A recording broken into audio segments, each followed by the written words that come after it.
बार्शी तालुक्यातील उपळाई ठोंगे येथे घडलेल्या घटनेनंतर जिल्हा आरोग्य विभाग सतर्क झाला असून बोगस डॉक्टरांविरोधात कठोर कारवाईचा इशारा जिल्हा आरोग्य अधिकारी डॉक्टर सतीश कोपूरवाड यांनी दिला आहे. उपळाई ठोंगे गावातील तानाजी नरहरी सुतार वय 58 यांचा बोगस डॉक्टरांकडून झालेल्या चुकीच्या उपचारांमुळे मृत्यू झाल्याचा आरोप नातेवाईकांनी केला आहे. संबंधित बोगस डॉक्टराने अयोग्य आणि चुकीच्या पद्धतीने उपचार केल्यामुळे सुतार यांची प्रकृती अधिक खालावली. योग्य वैद्यकीय उपचार वेळेत न मिळाल्याने अखेर त्यांचा मृत्यू झाल्याचे नातेवाईकांचे म्हणणे आहे.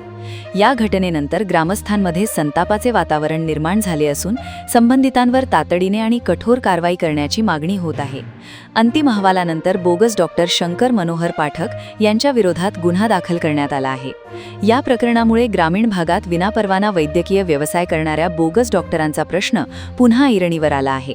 अशा बनावट वैद्यकीय व्यवसायामुळे नागरिकांच्या जीवाशी खेळ होत असल्याचे चित्र समोर येत असून प्रशासनाने यावर कठोर नियंत्रण ठेवावे अशी मागणी जोर धरत आहे. दरम्यान जिल्ह्यातील बोगस डॉक्टरांविरोधात व्यापक कारवाई करण्यात येणार असल्याचा इशारा जिल्हा आरोग्य अधिकारी डॉक्टर सतीश कोपूरवाड यांनी दिला आहे. माझं नाव डॉक्टर सतीश कोपूरवाड, जिल्हा आरोग्य अधिकारी सोलापूर. बोगस डॉक्टरांविरोधात आम्ही मोहीम हाती घेतलेली आहे. कालच्या प्रकारानंतर जे बार्शी तालुक्यात झालेले प्रकरण आहे त्याच्यामुळे एक रुग्ण दगावला आहे. त्याच्या कारणाने आता आम्ही पूर्ण जिल्हाभर बोगस डॉक्टर विरोधात मोहीम अति तीव्र करणारे माननीय जिल्हा मुख्य कार्यकारी अधिकारी यांच्या आदेशानुसार त्याच्यावरती गुन्हा दाखल रात्री झालेला आहे.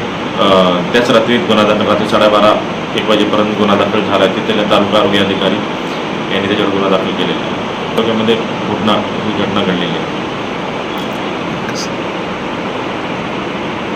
हा आपला हक्काचा चॅनल AG न्यूज. संपादक अंबादास गज्जर. या YouTube चॅनलला लाईक करा, शेअर करा, सबस्क्राईब करा. संपर्क 94 92 37 68 92.